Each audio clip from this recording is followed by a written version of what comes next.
News channel में आपका स्वागत है। मैं हूं आपके साथ गुंजन। एक बार फिर गहलोत की दिल्ली दौरे की तैयारी।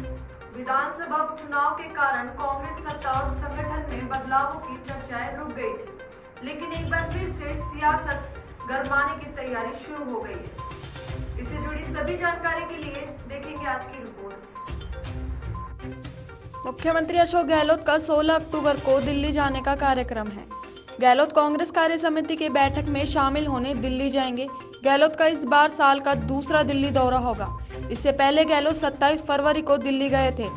गहलोत कांग्रेस कार्य समिति के सदस्य नहीं हैं, लेकिन अब तक की बैठकों में कांग्रेस शासित प्रदेशों के मुख्यमंत्री शामिल होते रहे हैं, इसलिए मुख्यमंत्री के तौर पर वह बैठक में शामिल होंगे। बताया जा रहा है कि मुख्यमंत्री अशोक गहलोत के दिल्ली दौरे की सियासी हलकों में अभी से चर्चाएं होने लगी है। लंबे समय से अटके मंत्रिमंडल फेरबदल, राजनीतिक नियुक्तियों और संगठन विस्तार पर हाईकमान से चर्चा हो सकती है। गहलोत की कांग्रेस अध्यक्ष सोनिया गांधी से मुलाकात होने पर इन लंबित मुद्दों को हरी झंडी मिलने के पूरे आसार हैं। दिल्ली दौरे में गहलोत संगठन महासचिव केसी वेणुगोपाल, प्रभारी अजय माकन सहित पार्टी के कई वरिष्ठ नेताओं से मिल सकते हैं।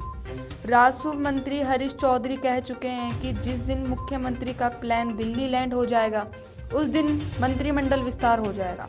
गहलोत के हाईकमान से चर्चा के बाद बताया गया है कि मंत्रिमंडल फेरबदल का रास्ता साफ होने के चांस है। उसका समय कभी भी हो सकता है, चाहे वे दिवाली के बाद हो या दिवाली से पहले।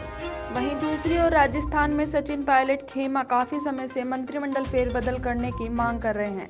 बसपा से कांग्रेस में आने वाले विधायकों के अलावा गहलोत के खेमे के दूसरे विधायक भी मंत्रिमंडल विस्तार, राजनीतिक नियुक्तियां करने की मांग उठाते रहे हैं। प्रदेश प्रभारी अजय माकन कई बार डेडलाइन दे चुके थे, लेकिन अब तक न मंत्रिमंडल फेरबदल हुआ और न ही राजनीतिक नियुक्तियों और संगठन विस्तार पर काम आगे बढ़ा। अब गहलोत की दिल्ली यात्रा का कार्यक्रम बनने के बाद एक बार फिर सियासी चर्चाएं शुरू होने लगी हैं। ऐसी सभी बड़ी जानकारियों के लिए जुड़े रहिए शुभ 24 न्यूज चैनल पर। नमस्कार।